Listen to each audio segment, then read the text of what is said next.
So today I'm starting my new series, which is called Table Talk Thursday. And it's going to be something to challenge everybody. I want the audience to respond, and I want to make sure that it's kind of natural. But I do have 3 rules for this. Number 1, whatever topic I talk about, you can't attack somebody else's point of view. Number 2, back up yourself with evidence. I don't want you to say because or I agree with you without telling me why you agree with me, because I want to have a discussion with you. I want to talk it out. And number 3, don't bully somebody.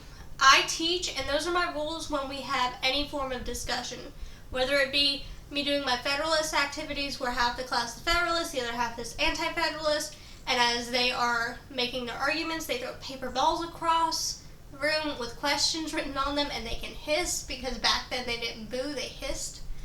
But I want to talk about something that really bothers me as a teacher, especially as a history teacher, which is whitewashing. And what is whitewashing? Well, the definition of whitewashing history is removing events, people, or ideas, or modifying them to make your country look better than it is. And the United States is definitely one of those countries. Now, I love this book. It's called Lies My Teacher Told Me. Everything your American history textbook got wrong. If I was teaching high school and I was teaching 11th graders, this would be the book that they would do for summer reading by James Lowens. It's actually a really good book because he talks about everything the textbook takes out and why the textbook takes it out. And it's incredible, but I'm going to argue both ways. So, for whitewashing history, I can understand doing it for younger kids. I really can. I don't think a 5th grader could comprehend or understand the mass killings of Native Americans or Jefferson actually being a cruel man, or even Washington for that matter. But I also kind of feel, on the other hand, that you can't continue that on past maybe 6th grade, where you kind of shield them, because after that you're going to create a generation that forgets things. Last year when I was teaching, I was floored at how many students didn't understand slavery. I mean, I had an African American child tell me it's not as bad as you're trying to describe it, and I looked at him really funny and I said, what do you mean? He goes, well, all the slave masters fed their slaves and they took care of them. But that didn't make them free, now did it? And he looked at me and he said, no, but they were well taken care of. And even though it was my ancestors who were oppressed, they weren't doing these horrible things, but the whites have changed it. And I said, no, back up. We're going to watch something. And we're going to watch something written by African American gentleman. It's a book called Roots. If any of you have seen it, please comment down below. And I showed them Roots, and he was floored. He was so floored that he ended up watching the remake of it and came in every single day and told me what he learned. I've also had kids who don't understand the mass killings of the Native Americans. They have no idea it happened, and when I start talking about it, they're shocked. And it's because early on we whitewash. Now, going back to arguing for whitewashing, I can also understand if you want to protect certain individuals, like you don't want to make Jefferson out to be such an evil villain of history, or you don't want to make Ben Franklin look like a total womanizer, or you don't want to make Abraham Lincoln look like he actually didn't really care about African Americans, he just wanted to keep the Union together, or if you want to look at Woodrow Wilson as not being racist. But here's the hard truth. This is my view on whitewashing. Once you start whitewashing, you destroy history, because you're not teaching true history. And yes, Woodrow Wilson was a great president, but was he a bigot? Oh yeah, he took every single African American out of every single federal job because he didn't like them. He was against African Americans. Now, did Lincoln care about all the African Americans? Not really. He wanted to keep the Union together. Yes, he was friends with Dred Scott, but Dred Scott and Lincoln both agreed that African Americans and whites couldn't live together at that time, and that all the African Americans were going to be sent to a colony, that America was going to make their own state over in Africa and make a state in Africa. It was actually called Monrovia.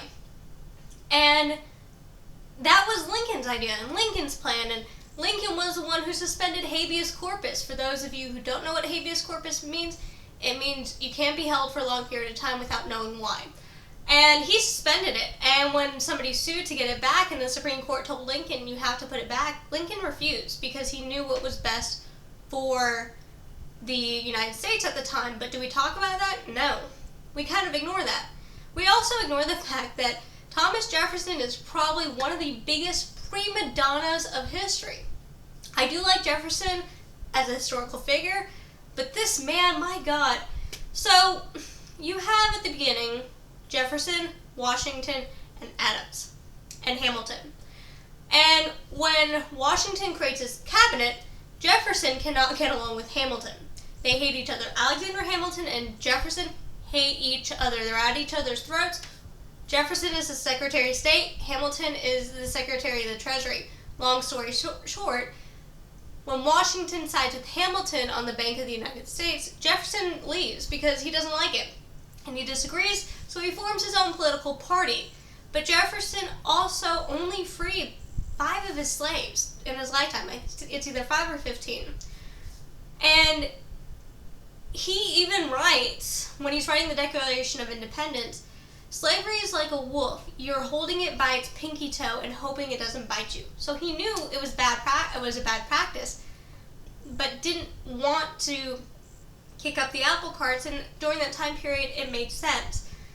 But he probably was the biggest prima donna. He never went before the United States Congress to get the money for the Louisiana Purchase approved. He did what he wanted to, which is absolutely ridiculous. When we think of Thomas Jefferson, we think of this heroic figure who explored, who bought this great amount of land, who sent explorers out, who wrote the Declaration of Independence. We don't think of a spiteful man who did what he wanted to because he thought he knew what was best. Again, Ben Franklin, I'm going back to him. Ben Franklin had a son while he was married with another woman, William Franklin, who was the royal governor of New York, I think, or New Jersey. No, New Jersey. And we don't think of Franklin as a womanizer. We don't think of him going to all these crazy places where sex was prevalent. I mean, when I teach U.S. history, I teach all of U.S. history. It just depends on the students, though. So if I'm teaching at a high school level, I'll talk more about like some of the more risque stuff when it comes to history. And in the middle school, I think I like to throw in fun facts. And one of my favorite facts to throw in towards the middle schoolers is a question is, what is the first country that made rape a crime? And it's the United States. And I actually have yet to have a parent complain about that. And actually one of the students went home and told his mom. The next day his mom, I saw her as I was walking out of the school to go to my car, and she stopped me and she's like, I didn't know the United States was the first country who created rape as a crime.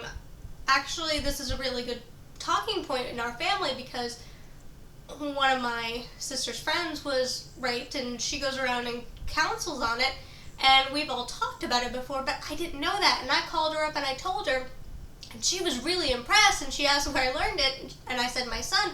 She said, you must have a really good teacher. So that's a thing that we kind of hide in whitewashing, and I really can't argue for it, I guess. Is what I'm trying to say right now, is because I have such an opinion that it's such a bad idea. It's not a good idea to whitewash. I don't like it.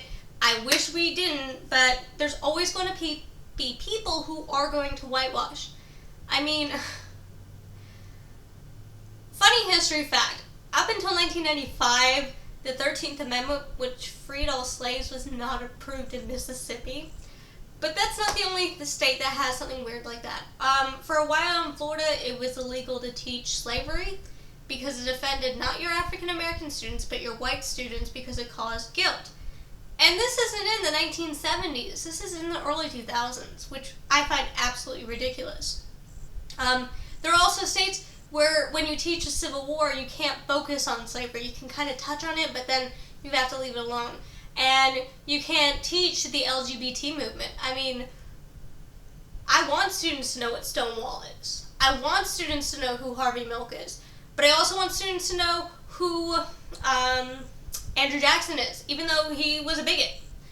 I want true history, and I taught AP US history. And they focus so much on women's issues. It's ridiculous. I mean, I was looking at the test last year, and they had 2 questions on George Washington. They had no questions on Lincoln, but they had 6 questions on Oprah Winfrey. I thought that was ridiculous. Like, she's a modern figure. Why aren't you teaching our kids about where we came from? And this is a reason why our kids can't even pass the entrance exam into the U.S. I actually did that to prove a point one day, because I had a bunch of kids say, oh, we could pass that easy. So I printed it out and I made them all take it. I had 3 that passed out of 135. 3. And I looked at them and I said, you can pass it. And the reason why it's 135, I had kids who actually came in the room who wanted to take it, so I just graded it because. But still, I mean, it's mind-boggling to me. And reading through these textbooks, I'm like, that's wrong, that's wrong, that's wrong. So I tend to adjust my PowerPoints to teach the truth of the history instead of just what they want. And I haven't had complaints yet, so I teach true history. But I want to know your opinion on whitewashing. Do you approve of it? Do you not? What do you think of it? Should we do more to teach true history? Is there such a thing as true history? Well, I'll let you guys decide. Comment down below. Let's have a conversation. Bye, guys.